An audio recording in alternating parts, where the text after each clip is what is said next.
Direction aujourd'hui l'océan Indien et la Grande Île, c'est ainsi qu'on appelle Madagascar, ce pays grand comme la France et qui a pris son indépendance de la métropole en 1960.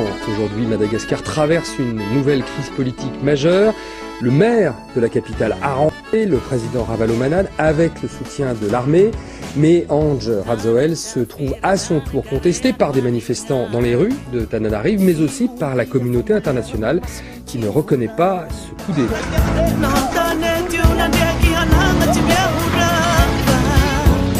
Mercredi 11 mars, à Antananarive, une partie des forces de l'ordre malgaches viennent de se mutiner contre le président Ravalomanana. Officiellement, leur mission est de rétablir la sécurité dans la capitale, mais ça ressemble à une démonstration de force. Quand les pilleurs attaquent les maisons des partisans du président, l'armée et la police arrivent souvent trop tard.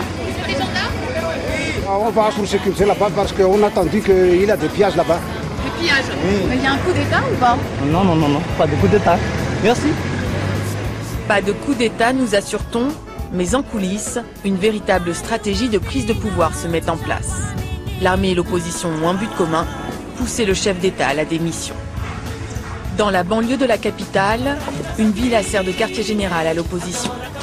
Son leader, Andry Rajoelina, est caché depuis 10 jours, mais sa jeune garde le représente auprès des anciens.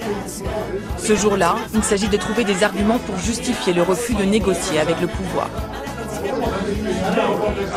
Mais comment on va expliquer ça?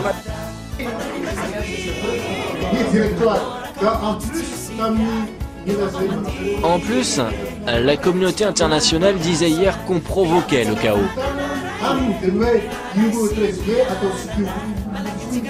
La discussion s'emballe.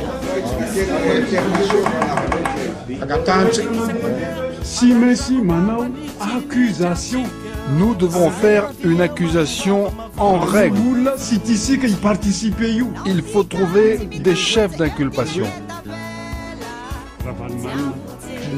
Par exemple, Ravalomanana est un criminel, Ravalomanana est un traître.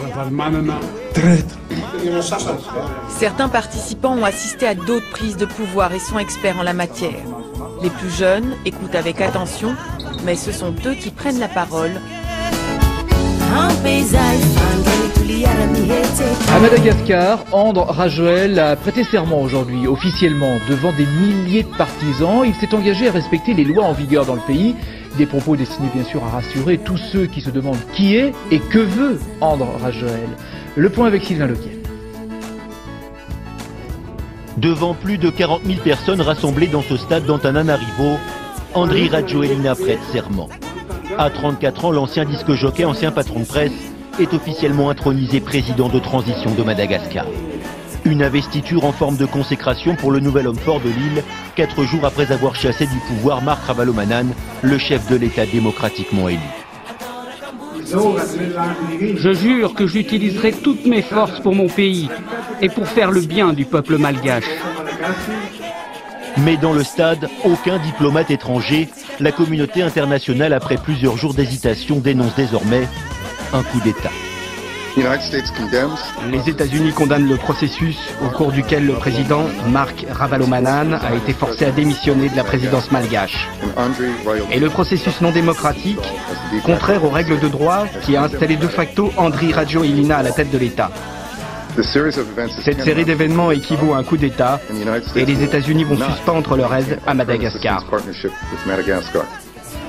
Une aide cruciale pour ce pays qui figure parmi les plus pauvres du monde.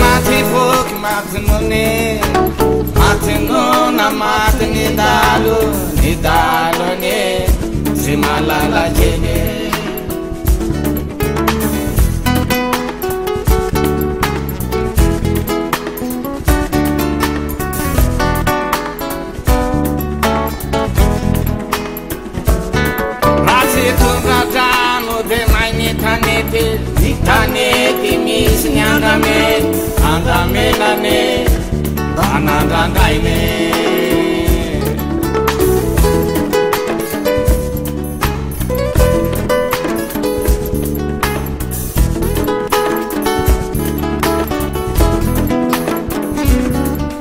Fatenani, Laitani, Tarani, Nuni Uba, Keitine, Sapelo Tantinia.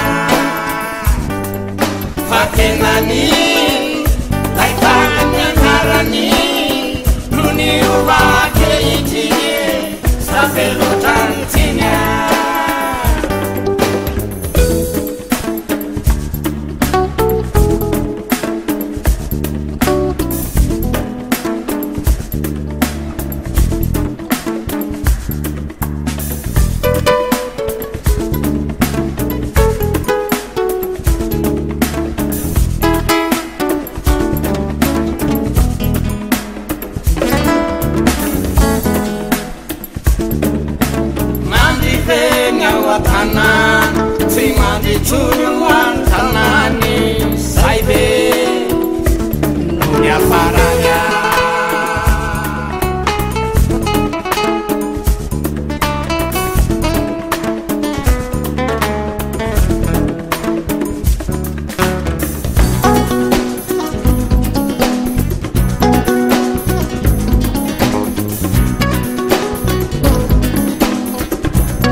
Fatenani